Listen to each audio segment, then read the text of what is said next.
The Black Beauty. Chapter 2. My breaking in. I was beginning to grow handsome. My coat was fine and soft and deep black. I had one white foot and a pretty white star on my forehead. Everyone was impressed with me, but my master would not sell me until I was 4 years old. He said that boys should not work like men and colts should not work like full-grown horses. When I was 4 years old, Squire Gordon came to look at me. He examined my eyes, mouth and legs. One had to walk, trot and gallop for him. He seemed to like me, and he said, "After he has been broken in, he will be just fine."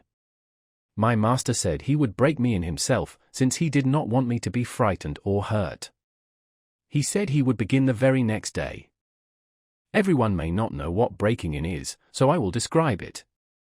It means to teach a horse to wear a saddle and bridle and to carry a rider on his or her back. The horse must also learn how to behave when pulling a cart. He must go fast or slow, just as the driver wishes. He must never rear up at something he sees, speak to other horses, or bite or kick. A good horse always obeys his master, even if he is tired or hungry. But worst of all, when his harness is on, he may not jump for joy or lie down to rest. So you can see that this breaking in is a very difficult thing. I had long been used to a halter and a headstall, but now I was to have a bit and a bridle. My master gave me some oats as usual, and after a good deal of coaxing, he got the bit into my mouth and the bridle in place. It was a horrible thing. It hurt quite a lot. Unless you have had a bit in your mouth, you cannot possibly know how it feels.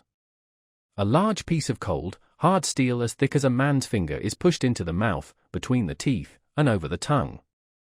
The ends come out at the corner of the mouth and are held there by straps which go over the head, under the throat, around the nose, and under the chin. There is no way in the world to get rid of the awful thing. But I knew my mother always wore a bit when she went out, and all horses wore them when they were grown up. So with the help of my master's kind words and lots of oats, I finally learned how to wear my bit and bridle. The next thing was the saddle. But this was not really so bad. My master put it on my back very gently while old Daniel held my head. While he tied it on, he patted me and talked to me in a kind voice, and then he fed me oats. He did this every day until I began to look forward to the oats and the saddle. Finally, one morning my master got on my back and rode me around the meadow on the soft grass. It felt strange, but I was very proud to be able to carry my master. The next thing was putting on the iron shoes. This was very hard at first. My master went with me to the blacksmith's shop to make sure that I was not hurt or frightened. The blacksmith took each one of my feet in his hand and cut away some of the hoof. It did not hurt me, so I stood still on 3 legs until he had done them all.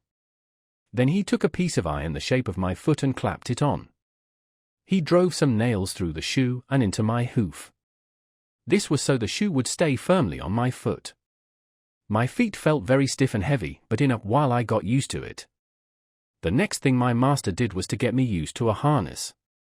I had to get used to wearing a stiff heavy collar on my neck and a bridle with large side pieces against my eyes. These are called blinkers. When I had them on, I could only see straight in front of me. There was also a small saddle with a stiff strap that went right under my tail. This was called the crupper. I hated the crupper. My long tail had to be doubled up and poked through the strap. It made me want to kick, but I loved my master too much to do such a thing. Another thing my master did was to let me spend 2 weeks in a meadow which was close to the railroad tracks. When I first heard and saw a train, I became very frightened, and I ran away as fast as I could. But soon I got used to seeing trains. Since this time, I have seen many horses run or throw their riders at the sight of a train. But thanks to my master's care, I am as fearless at railway stations as I am in my own stable. My master often drove me in double harness with my mother. She was steady and could teach me many things. She told me the better I behaved, the better I would be treated, and it was wise to try to please my master. She also warned me that not all men were kind, and that many people could be mean and foolish. She told me also that a horse has no control over who may buy him. It made me worry to think that someday I might be at the mercy of a cruel or foolish owner.